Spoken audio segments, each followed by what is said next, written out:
So, welcome back to Ethos of Humanity. I'm Katania, and today I'm joined with Dr. Crichton, a leading voice in the world of breathing, airways, and early childhood development.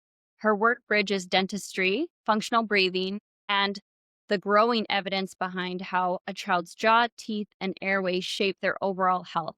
Today, we're diving into the impact of modern diets, early signs parents should be aware of, and the small changes that can support healthier and thriving kids. So, yeah, if you want to share what first led you to focus your practice on breathing, airway, and jaw development in kids. Yeah, thanks for having me first and foremost. I don't know, my journey started a little atypical after leaving residency, my orthodontic residency. I took this myofunctional course and I was quite intrigued about how the muscles work and the impact of muscles and swallowing into the tongue. And I realized that there was a disconnect. We didn't talk about this or were trained about any of this in school. And then I started seeing a lot of patients adults that came back for retreat. They say they didn't wear their retainer, a lot of relapse, open bites where the teeth spread apart. And we were just told, go retreat, bump the teeth, and then it happens again. And so for me, I just kept asking myself, why is this happening? Why are we going down the same path? And we having similar results, but we're not giving the patient lasting results. And then taking more courses, and I just started putting the pieces together. And then kind of trickle down, you start treating adults, then you start seeing the symptoms of the kids. And again, you put more pieces to the puzzle together. And I just realized the connection with orthodontics, sleep, and breathing. I started learning how the size of the airway mattered, how posture, jaw growth affects how someone breathes at night, how that impacts development, behavior, health. And truthfully, is once you see it, you can't unsee it. So I couldn't go back. I realized that we weren't just big T, and maybe this was my call. And we kept forward. I haven't looked back. I'm so passionate about what I do. So fortunate to have treated thousands of kids. And we'll get a little bit more into that, of course. I don't want to spill all the beans right away. We're really shaping the foundation for breathing, sleep, long-term health, and that completely changed how I practice. Yeah, I feel like you can't unsee what you've seen. And for anyone that gets to meet Jonelle, she is one of those people that you can feel her passion. You can feel that this is her calling. And just even the interactions that she has with parents and children and behind this message that she's sharing is so powerful. And so, for parents who may not realize that breathing patterns influence growth, can you explain the connection in simple terms? Yeah, breathing is the most basic function that we have. And a lot of the times it's very misunderstood. And it's not talked about a lot, unfortunately. Our nose is literally our gateway to the horizon. It really is the entry point for everything. We do it about 20,000 times a day. And if it's inefficient, especially in sleep, the body's going to pay the price, right? When the airway starts to narrow or collapse, especially during sleep, we go into fight or flight mode, which is AKA for like survival, right? The body stays awake in a sense. Heart increases. We see other functions that should not be happening when we're sleeping. And then it prevents us from getting into deep, restful sleep and having a good night quality sleep. It impacts our energy levels, mood and anxiety, heart health, hormone, faith, focus, brain function. And that's just not in adults, it's also in children, right? And poor airway development in kids starts to lead to sleep disordered breathing or even sleep apnea and it gets worse. And then we start to see that in the growth of the jaws has a direct impact and it actually prevents the jaws from growing to its full capacity. So if you don't breathe well, nothing else really works the way that it should. I mean, like we can dive down a little bit deeper into that if you don't mind, right? When the child breathes through his nose, the tongue is actually supposed to rest on the top of the palate. That's what helps to aid in the development of the upper jaw. So if we can't breathe through our nose effortlessly and easily, the first sign that we're going to see is mouth breathing. A very simple, obvious sign that we see lips apart and we ignore it, thinking that it's something. But at the moment that we start to mouth breathe, the tongue stays low. So now we lose that pressure and that little reinforcement that we're supposed to have every time we swallow to help in that development. And then we see that arch stays collapse. And then you see that teeth come out crowded because they don't have enough space to fit, right?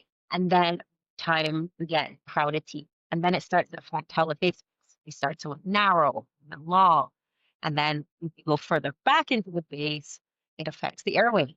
And then it's affecting sleep problems, right? And it's really, a lot of times we hear it's genetic. It's not. It's environment and function. And I remember when we initially spoke, I'm sure there's tons of research that people can look into in regards to our history, but even just the implement of soft food diet, how it's been very integrated into our lifestyles has such a direct effect on that.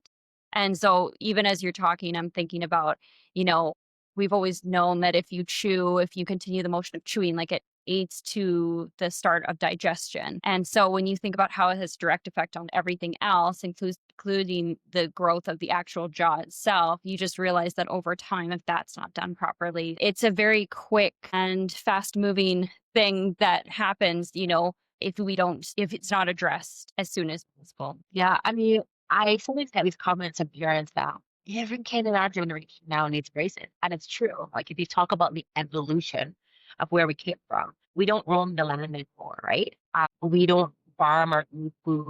We go to a grocery store or we blend stuff or we have drive-throughs at pickup. So our world has changed a lot from the beginning. And there's a lot of research to support that. And if you look at human skulls, which they have, people back in the day, let's talk about 400 years ago, for example, right? They had all 32 teeth erupted. They didn't have orthodontics available. They had straight teeth. They had big, large jaws, and they didn't have a lot of health risk, right? If you look at where we are now, it's a totally different ballgame. Very rarely do we see a patient that has all of your 32 teeth out. We extract with the teeth. It's like the Mhm. norm. I think that we should be asking different questions. Maybe how is this forming or why, right? And so we need those hard foods are part of the development process. They develop the muscle, they develop the jaws and the bone structure. It's as simple as saying, like, if you don't use it, you lose it. And that's the truth. If we keep having a lot of soft foods, smoothies, we're not allowing or giving the muscle the development that it needs in that development period. So then we're seeing that these jaws aren't growing to the size that we need, and then they're not in the right position. And then we see all these other issues start to arise, right? If you look, so many kids are on so much medication. Again, I mean, personally, I feel like we should be asking, like, what is going on? Why is this happening? Is there a way that we can intervene, collaborate differently so that we can lower that? The ones that kids start some medication, the only way from there is as they get older, right? Because they are going to be reliant on that medication or multiple medications throughout the rest of their life, right? And so Absolutely. we're seeing that, yes, the generation that we're in, we call it the eighth generation, we call it industrialization, Western culture, we are seeing the effects of that change in our diets and eating softer foods, having things more on the go. See that we can't fault where we are. We love the advancements, but then we should be supporting that development so that we continue the growth. And immediately I think of actually addressing the root of the issue, because to be constantly dependent on one thing, it's not really resolving the problem. And we're seeing such drastic increases in numbers of people that are opting out for these options. And so, yeah, what early non alarming sign? Sorry, I was like, hear you, so spread it up. Like, No worries. No worries at all. What early signs might suggest a child could benefit from early airway assessment, and when early intervention is most impactful? How can families ensure that they're receiving evidence based guidance and know that they're in good hands? so, I believe what feels like a really long time. And I feel like longer than that, our friendship grows, that my answer changes. I feel there's no too early. They should be assessed from when they're born. And the reason I say that is because that's one of the most critical times of development. And if there is, for example, a toe tie, which we see a lot, then that is going to impact how the jaws grow. There's a lot of bigger countries for breastfeeding early. That is because the musculature and the bone, but there's something stopping it from functioning in the right way. And if we're not trained to evaluate or see those discrepancies, then we're going to miss it. And that's what we're seeing. We're seeing that discrepancy and disagreement in our professionals, but they're seeing that nothing's wrong. But then you hear on the other side that again, there's somebody else said that there's something wrong. And patient specialists again refer out. It, it's never clear. They assume It's getting louder to see if I can. I just I have an option of throwing it on AI to try to get rid of an echo. It's just another little hack. So I'm like, okay. It's weird there's because I've always nothing ways. fans off, like doors closed. I'm like paranoid. Hmm. It's really cool to hear you speak about it though, because I know what you mean. It's interesting how it's like you could be asked direct questions and it's constantly evolving, changing, moving. Yeah. And so just how you experience the world and how you continue to do this work. It's so Yeah. fascinating. I mean, the earlier we spot and treat, then we're going to be able to allow these kids to thrive, right? So, I say like no age is too early. And it's not too late either because parents are like, oh my gosh, they'll beat themselves up. Did I miss the boat? You haven't missed the boat. But then if you can get your kid in at 2, 3, or 4, we're an assessment with us, then that's great as well. If Hmm. they're older, then bring them in. Because again, like there's really no limit to what we can do where we've really taken this profession and but younger is better. And Yeah, the reason I absolutely. say that too is because by the age of 2, 50% of the upper and lower jaw have grown and developed. Yeah. So what are we waiting on? We need that growth to really make the changes that are beneficial and honestly life altering. We can reverse the sleep disorder breathing and the sleep apnea that we're seeing in kids that they're taking to adulthood that we say, well, we got it when we're adults. No, you have this from childhood. We know that now. Anybody that says differently does not know what they're talking about. Yeah. I'll say that right off the bat. And what was the misconception? Because, we see that so many parents take in their kids, most likely teens, to go in for braces or Invisalign. What was the thought process and the knowledge that we had at that time that that was the most ideal time to bring them in to go through these changes? If I have to be really honest, we didn't have the knowledge that we have then now. And part of it is the schools, it's education, right? Mhm. We as residents were only in for like 3 years. At that time, actually, some programs were 2, but now they've gone to 3. So the school wants you to treat a case fully because then the patient doesn't add to a backlog. So they're trying to get them out. And honestly, the fastest way to treat is to move the teeth, right? So, if you treat the teeth, you treat the easiest, simple form and out, kind of. It is a revolving door. It's like everything else, right? But they also didn't have the education that we know now.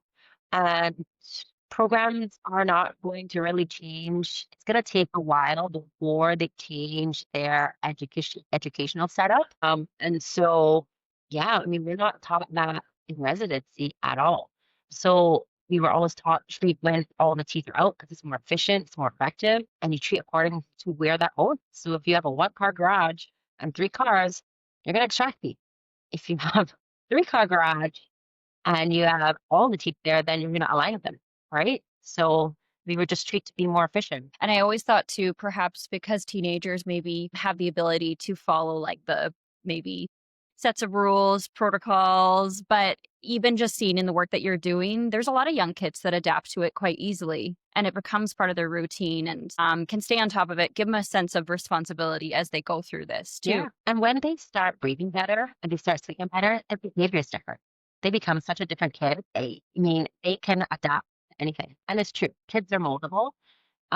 In the mixed dentition when they're in like baby teeth, adult teeth, yeah, we feel like it's not the best kind of treatment. It's not all the teeth are there, so things can change. I mean, the thought process too was if you try to move baby teeth around, they're not permanent teeth, so you're gonna have to go back in. So it's still an efficiency time period kind of mindset. Again, not looking at the root cause. If you just look at teeth, you treat teeth, but teeth are held by bone, and bone's a foundation. So if you don't look at that, you're going to miss all the signs and symptoms in front of you all day long. Mhm. Yeah. Did we include all the signs and symptoms? Because there's such a wide array and it's just Yeah. interesting. We're noticing a lot of issues with breathing in different ways, but even when it comes to attention and focus. So what are kind of Yeah. more I don't like think we touched on them really, but let's get into that because that yeah. is like one of the, I say, funnest parts. But I mean, it starts with obviously mouth breathing. If you see or hear labored, loud, difficult breathing, and this apnea, so gasping, stopping breathing at night, grinding. I hear that all the time. Oh, I was told it's normal. They'll grow out of it. It is absolutely not normal. And for me, it's one of the biggest signs that I see that we should not be ignoring because the body's really reaching out to us to say, hey, I am struggling. It is a compensation reaction. It is where the jaw moves, that the body moves that lower jaw around to create more space so that we can breathe. Again, we're in fight or flight, and it's trying to keep us alive. And so for me, it's a really big symptom. Bedwetting is another one, especially if they're over the age of 6. They should not be bedwetting after the age of 4. It's not normal. Even allergies, right? Irritated by loud breathing, sleepy, irritable during the day, headaches, frequent throat infection, ear infection, sensory issues, hyperactivity, even speech issues, picky eaters. They're avoiding certain food. There's an indication that there's a muscle imbalance, and that muscle imbalance could be due to 2 reasons. Either that they're tongue tied, so they cannot move, or it could be a combination of both. The jaws are small, so the tongue can't fit in there. So if it can't fit it, the body's not going to keep squeezing it into something. It's going to go down the path of least resistance. So it's going to stay low. So again, we're just losing all the function. I say like there are 10 pieces that are supposed to happen through that growth and development period. And if the body loses water, feels like it has to strain, then we're not going to see the full effect of what our growth should be like. Those are training them out. Night terrors, restless sleep, waking up at night. Those are pretty much a lot of the most common symptoms that we see. But a lot of it too is parents will say, like, I don't sleep with my kid, or that they sleep quite fine. And that is the furthest thing from the truth, because I know that our generation is struggling. And the only way to really see if they're struggling or if they're really sleeping fine is to get them evaluated. So, I mean, my plea or my call to action to these listeners is that if you think that they are fine, I urge you to come to us and get a complimentary evaluation, because you only know what you know. Absolutely. Yeah, and I remember we were touching on signs of ADHD and even like within sports, if you notice that they're winded, big things that, affect their education and their performance that might get overseen. And we're seeing it so often in kids. And so the fact that there's an option to have an evaluation to kind of see what is available to you now, it's definitely something I'm trying to educate as many parents as I know, especially with young kids. Yeah, actually, you brought that up, and I feel like I forgot about that. But that's true. I mean, let's talk a little bit about the ADD. I love my medical colleagues, and I'm not trying to step on anyone's toes, but it is present in our society. And I tell parents and anybody that I'm not saying that they don't have ADD, but the exact same medical symptoms for ADD are the exact same symptoms of sleep disordered breathing. So if you don't evaluate it from both sides, then how do you really know that they have ADD? A medical doctor is not going to evaluate for sleep disordered breathing because, again, they're not trained in it. They actually only get sleep training if they go the extra mile and become a sleep physician. And then they have to take pediatric training to learn the pediatric science. So there's a real disconnect in our education system for our healthcare professionals. And so if they're not trained in that, they're not going to look at that. They're not going to evaluate it. And right now, we are building the bridges to collaboration, but they're not going to refer you to us at the current moment because we're not there yet. And so I urge again parents to get an evaluation by a orthodontist that is focused in sleep and airway, and that's training. And that is very rare. I mean, we can touch that. We can jump into a few things at the same time, but especially here in Edmonton, they're not sleep trained. And I will say that all day long. And I wish that we all would go down that path, but they're not. And so you go to an orthodontist that's not sleep trained, you're going to get a different opinion. And that's where these differing options come in. You can't ask somebody to look at sleep if they don't have a sleep background. They're not going to be able to evaluate it, right? So that's the disconnect and confusion that we hear with the ADD as well. But yeah, I mean, a lot of athletes, if they are struggling to breathe through their nose, they feel like it's really hard. If they feel like they're winded, they can't recover quickly. They get a lot of injuries as well. That is another sign, because if we don't sleep properly, we obviously don't feel our best. We have brain fog. We know lots of research that reaction time is decreased. We're just not our best. And so we're not getting good quality sleep. You're going to see that be effective or be output in so many different ways. And it can be super discouraging for, parents or even patients that are trying to outsource information and kind of feeling like they've hit a brick wall. And so there's definitely an opportunity for collaboration and obviously like a supported referral basis so that everyone knows that, they're trying to support each other and to better provide the best services, I think, to the community. And so I love your mindset and how you're talking and having a lot of events and creating an opportunity for people to continue to refer. Yeah. I mean, sleep is not just one discipline. It's not just dentistry. It's not just medicine. And with what feels like a new field, a new area of discussion, right, that may feel like not heavily researched, the truth is that there's a lot of evidence back to 60s, even 30s. So it's very well backed. You just have to either look for it or get training where you can get all of that evidence base and all of the research. Again, back to what feel, which feels so new or a topic that feels so fresh. We have to collaborate. We have to change the mindset of our patients that it is not just one person. It is multidisciplinary because we're talking about the whole body, right? And no one pattern. It's not a recipe. It's not cookie cutter. You can have two patients with the exact same symptoms. They're going to respond differently. And so their path or their choice of professionals is going to be a little bit different from patient A to patient B, right? And we need to collaborate. I need the medical doctors. I need the allergists. I need the ENTs. I'm not an ENT. I will not even begin to see that I can go down that path. I mean, I know when I go well, that's orthodontics and that's growing the craniofacial like jaws, and I can eliminate those symptoms out of the thousands of time. But I still need them. I need my myofunctional therapist. I need my SLPs, my chiropractor, I need my physical therapist. I need the pediatricians. I need the general doctors. I need the ENT, and sometimes we just need the cardiologist, right? I mean, the list seems never ending, but it is so necessary. It's so vital. My head's going, thinking of all these different ideas. Is there any resources that people can look into airways and breathings? Perhaps like some books and some suggestions in case they didn't just want to do a deep dive on the internet? Any specific books that you recommend? Yeah. Well, first and foremost, I said reach out to our office because we can help you with whatever you want, right? I mean, some of my favorite books and some easy ones is Sleep Rat Kids by Sharon Moore. I love that book. And it's a real nice, easy link for parents to see the early signs of sleep and how it's connected. That's one. My other favorite book is Breathe by James Nestor. And I laugh because, like, I don't know how he got his best friend to do this with him, but what they did was that they blocked their nose and then they noted all of the changes that they were feeling. And then they unblocked their nose and he noted all those changes. I really don't know anybody that would do that for several weeks. So he should always keep that best friend forever. And that's a friend for life. And then it talks a little bit more about like breathing techniques, like even like the monks and yoga. And it just, again, it made me open my eyes to the power of breathing and the things that we were missing. It's so simple. It's so vital. Actually, when we breathe through our nose, the air that we take in, the nose turns that air into nitric oxide. And we need nitric oxide to transport our blood through our body. So if we have to work hard to get the air or oxygen that we need to convert that, and are we truly getting all the blood and all the necessary functions that are supposed to happen?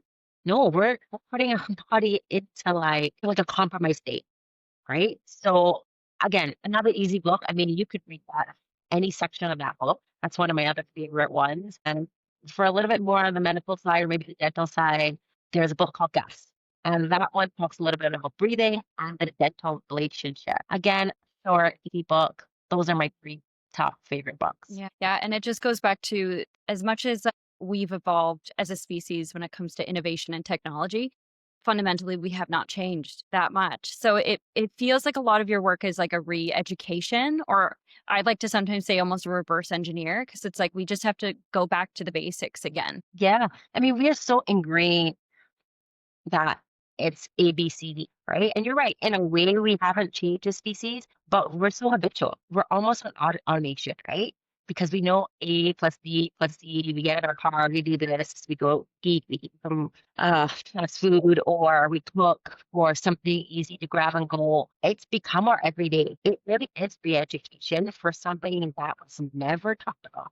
Right. And sometimes there are challenging days where parent people don't want to listen to you. And sometimes there are really good days where people do want to listen to you. And those are amazing. Yeah. I Yeah. like that because that's when you're most impactful, right? When they are willing to listen. I mean, I've done this for over almost 10 years now. And I mean, that's what we're going to do. They trust us as healthcare professionals to give them options. And we should be doing better. We should be continuing to educate ourselves. And if we're not, we should be referring to people that work in those specific fields and truly lead with a patient driven mentality. Absolutely. And you see that in your office as well. Thanks. I mean, we choose our team carefully and they Yeah. get trained and they have to want to be there, be able to be with us. If they don't, I mean, we can't force them to be here, but I mean, everything that we've done, and we're very fortunate to do, is backed by real life results. I mean, you cannot fake an x-ray. You can't fake a change in improvement in symptoms. Like I can't tell these kids at 6 or 7 or 8, you know how smart they are, that this is what you need to see or this is what you need to feel. The truth of the matter is that they're telling me the moment they come in. And that is the most powerful thing. And the team gets to hear it without me even saying anything or seeing anything. And so the proof is in the pudding, right? Mhm. It is life changing, it's life altering. And once you see it, can't unsee it. It's like, I mean, the bedwetting. I think like that's one of the most impactful things for me. When you can eliminate bedwetting, you know you're doing the right thing for that kid and that family. Absolutely. Yeah. So, for parents who are noticing things like mouth breathing or snoring, what would be the appropriate first steps? Like, how does nasal breathing support healthier overall growth? Obviously, they'd be coming into the office for an evaluation, but there's such a wide array of options that are available. And so, yeah, if there's any like first steps and kind of how you would do things. Yeah, I mean, I will always come back to that. We should be one of the first steps, right? Because in this process, they're going to see a myofunctional therapist, which is for the muscles, right? I mean, we'll get into a little bit about like over the counter lenses, things that we can do for subjective options. But one of the things that drives our office is, again, staying abreast with technology, right? Because again, I'm so big on giving patients options. My thing is that if they do not choose the ideal treatment plan, I want them to have something rather than because the moment you could change one symptom, it's going to change a lot in your life. And so, if when you go to the myofunctional therapist, they're not trained to deal with the jaws, right? And that is still a big component. And so, when you come to our office, and I can definitely speak to our office, we give you a really full 360 view. We look at the nasal passage, we look at the position of the jaws. So, we start to give you the pieces of the puzzle where you need to go. Like I'll refer to the allergist, I'll get the ENT referral started. I will start writing there to the pediatrician. And the reason I say that is because I'm so big on collaboration and I really worked hard to put the pieces to the puzzle together. Unfortunately, it's not the same on the reverse side. And so I would like that the patient doesn't get lost. I would like that they don't get missed. And as much as I say that the pediatrician or the general doctor should be the first person on that side, they're not quite referring to us or collaborating with us at the end. It's us collaborating with them. And so I would like that they come see us first because then we navigate that and give them all the pieces and all paths to where they need to go. And again, just make sure nothing gets missed. And there's such a set list of options. I remember chatting with one of the patients, representing obviously her son's experience, but it wasn't like this is the one way we have to do it. There was like a few options that were available, and I would love for you to dive into a little bit of some of the equipment that you have in the sense of people think Invisalign is just teeth straighteners, but there's actually a palate expander that is an extension part of this brand that you've been doing quite a bit of product testing in office or in clinic. Yes. Oh, that's like so very. Invisalign is for teeth. That's the general working way. One of the things that they recently came out was with the palate expander. I am very big on treatment outcome. So it really intrigued me when we started, or I started seeing that our traditional expander had a lot of flaws. And for example, what I mean by that is that it's just attached to teeth. And if we're trying to change the bone, that expander needs to touch the bone. It needs to touch the roof of the mouth. And it wasn't okay that with a traditional expander that we're getting more tooth movement and we are bone movement. And yet do it over and over and tell patients that we're getting skeletal expansion where we're not. So I started deep diving into design and fit. And again, when we tell a patient that we're going to get skeletal expansion, I know 100% we're getting skeletal expansion because that design and that appliance exists. And so again, it's about having options. Not every patient is going to be the same. I was very fortunate to be able to use the Invisalign palatal expander, and it is phenomenal in its fit and outcome. And it gives us exactly what the theory says we should get. I mean, there is a learning curve to it. It's not hard, but it is definitely a really big step forward in our profession and for treating the growth of the jaws and for helping with sleep and breathing. Yeah, I mean, we've been fortunate to have been number one user in Canada for almost 3 years now, using the Invisalign Kid line to be able to treat these kids for sleep disorder, breathing, and craniofacial deficiencies. So it's not just expansion. Expansion's part of it. Sometimes you have to do growth modification, meaning you're moving both jaws. That takes training. That's not something that, a dentist can get into. Find that some of it is a bit, but that's again comes back to training and education. But that's when orthodontists benefits from that, right? That was part of our training in school. Again, not all the programs train the same. My orthodontic program that I went to had a very big pediatric component tied to it. So we were very lucky to get a lot of that in our school years. But when I talk to other people, they've never touched a kid between 6 or 8. And so there are differences, but that is one of the appliances. And there's a lot of other appliances that we use, right? Again, not every kid is the same.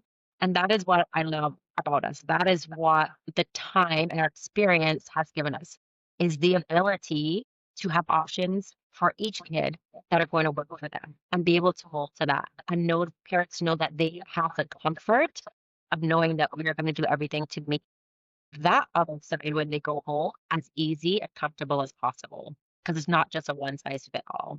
Like the other appliances that we have are like habit correctors, which encourage nasal breathing. And we focus on muscle strength. And so if they're not able to do, again, option one, we want to give them something else. We also provide options we could get rid of nasal congestion with just this headband device that we have. It's called Sonu. It is amazing. It just works off on acoustic resonance.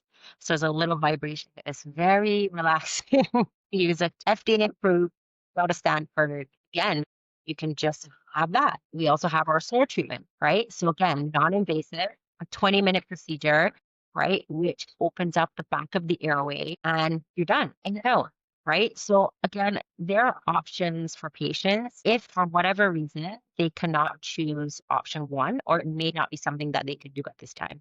So again, that's why I urge, like, call us because it's not what you think. It's not surgery. I mean, we are expanding adults non-surgically, right? And we are eliminating sleep apnea, right? That's the truth of the matter. We're getting them to breathe better, getting them to function better. We're getting patients off their CPAP. And again, if they're not ready for that option, we have things to support that so that they can get a better sleep. Yeah, I love how your work caters to a wide demographic of people. Like, even when it comes to the Celea treatments, it's non-invasive. It's a very stress-free experience. When you think about no needles, and the whole process is very supportive, and it really goes to show the advancement in technology. And then just once again, how diversified you are in what you do. I also know that you help patients that are potentially not even living in the same city. You also help them virtually as well. Yeah. It comes back to that technology, right? Like we noticed, or rather, we wanted to grow. So what does growth mean? It means accessing more patient care. And sometimes patients feel limited. Patients actually started calling us and asking us to have a consult with us. And we're like, okay. And then we also recognize that patients are very busy. We live in Edmonton, you know that. Sometimes the weather does not cooperate. And getting around town is really hard because they're stressed. Traffic gets heavy. They can't get home to get dinner. It's so busy. I mean, that is what I think my we as profession, a doctor, as an office, we should be involving. Patient care is really what we're focused on. We should be providing. And so we do a lot of virtual care. Even our regular patients that live here, we have wound care in a scanning device. So they get to scan in the comfort of their home, which means that we get to see them more often. We can manage things a lot faster. We can keep them on track. We can keep their treatment on track and it happens faster. But patients can travel and not feel like they've missed an appointment. Plus, patients out of province get to have treatment with us. So there's a lot of, unfortunately, doctors that are not providing care. And again, patients are finding us online, right? They're finding us on social media and they want to have treatment. They want their kids to be helped. They want themselves helped. And so we just want to be able to help provide a bridge, provide a gap, right? And that's kind of why we also found the Solea, right? Two different things that it can do, right? In the pediatric dental side, we can do any dental procedure for a kid without needle, no freezing, no anesthesia. That's huge. That was the biggest limitation. Parents, it's the fear, the anxiety, and the kids feel that. And then they come in and they're so nervous. I know it sounds hard to imagine what is dental without a needle all that we've ever known, but it's possible, and we're doing it every day. Yeah, I remember learning a little bit of bloom care. And if I recall, I think it was called Smile Direct Club. I don't think they provided any kind of service where they would do routine check-ins to ensure that the teeth are being straightened properly. I think you would just continuously get trays in replacement. And so what is amazing about Bloom Care is, yeah, it's this device that you have. You literally take photos on your phone and it is, I feel like it is quite successful. It is. The images are so clear. Like you can see so much. In a way, I almost prefer it to in office because like half the battle is in Twitter, right? When you put that little lens in, it just stretches and you can see exactly what you need to see. It's just the bone and the teeth. And patients in the comfort of their own home, they're not nervous, right? Technology is amazing. I sometimes it makes me speechless because I'm like, this is where we're at. This is what we can do. So treatment is possible for anybody. Gone are the days where we felt like we were in the North Pole and we had no access to care, where that is not the issue right now. We have the access. And I tell you, yeah, there's not a lot of offices using it, but we are because we want to. We want you to get that treatment. We want to help as many people, kids, adults, as we can. That's going to be probably one of our biggest goals in the next 5 years. And I see it happening. I think virtual is going to be the way of the future. And so, yeah, I think the fact that you are so invested in this, I think you're just going to have access to helping so many people. Yeah, I feel like one of the other things I want to address is patients come in or they call and they'll say like, I had another appointment or a second opinion. And one of the things I want to just slightly touch on is yes, we are different.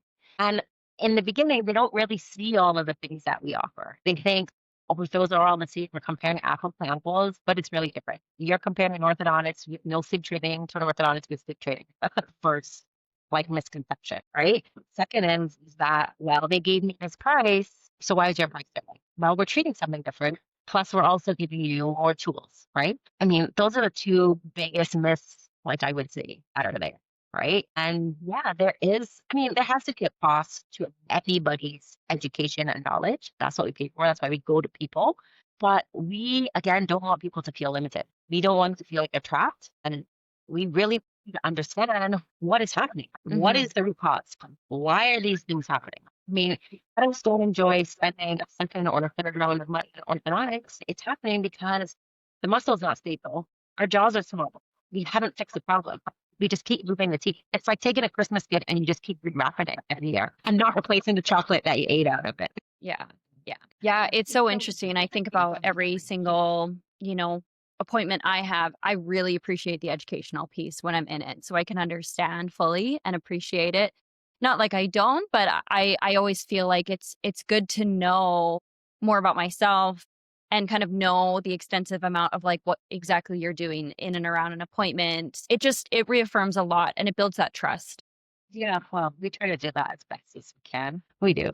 Yeah. And so when it comes to airway and jaw development, what do you wish every parent understood before their child's first dental visit? And how can parents effectively advocate if they feel something is important, is potentially being overlooked? I feel like that's like three questions. So can you start again? Yeah, yeah. When it comes to airway and jaw development, what do you wish every parent understood before their child's first visit to the dentist? I wish that they understood that development starts from when you're born and that we should be looking at it a lot earlier than what we're told. And don't ignore your mock tests or some of these symptoms that we see so often every day, that we were told that are normal.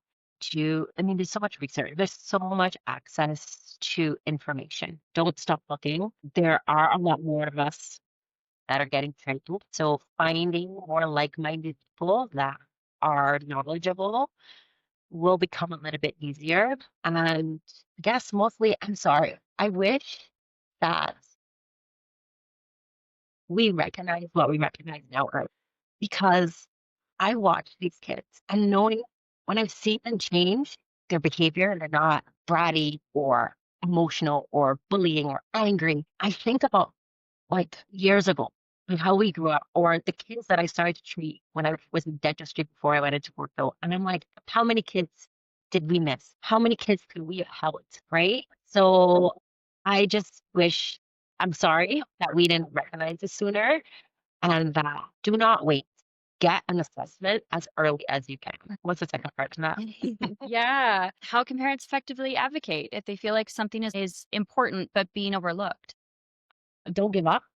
Don't stop and keep searching for somebody else because you will find that. I mean, we hear that they went somewhere or they came across some kind of information and then they realized that, their kid was doing X or they were talking to a parent, or they just had, again, sense is strong. I mean, we women are fierce. There's no two ways about that. Don't ignore it.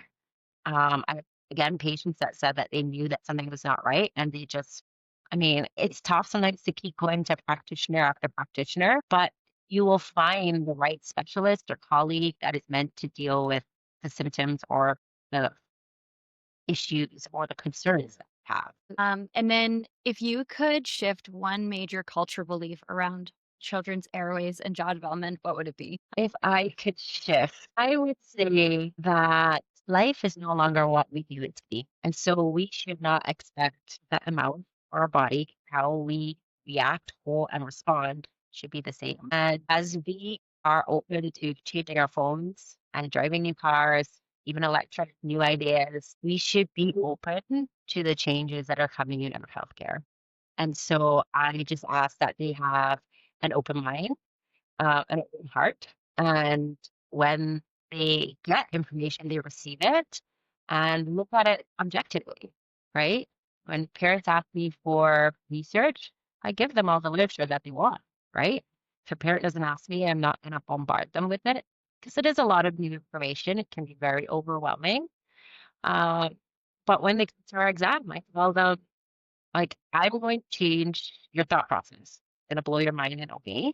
All I ask is that you just walk with me on this path. I'm going to hold your hand and you ask as many questions as you need because I'm here to add as well. And so you mainly operate out of Leduc.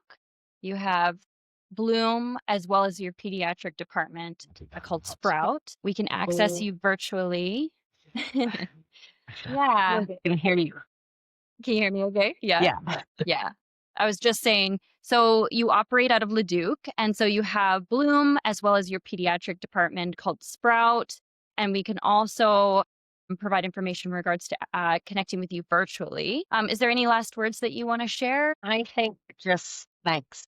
Thanks for you for bringing me on to really spread the words that we have, continue to educate our community who are looking for answers, but they don't know where to look. So thanks for being so courageous to start this podcast because I know it's going to not just me on here, but other people are going to have or get answers for other things that they may have been looking for.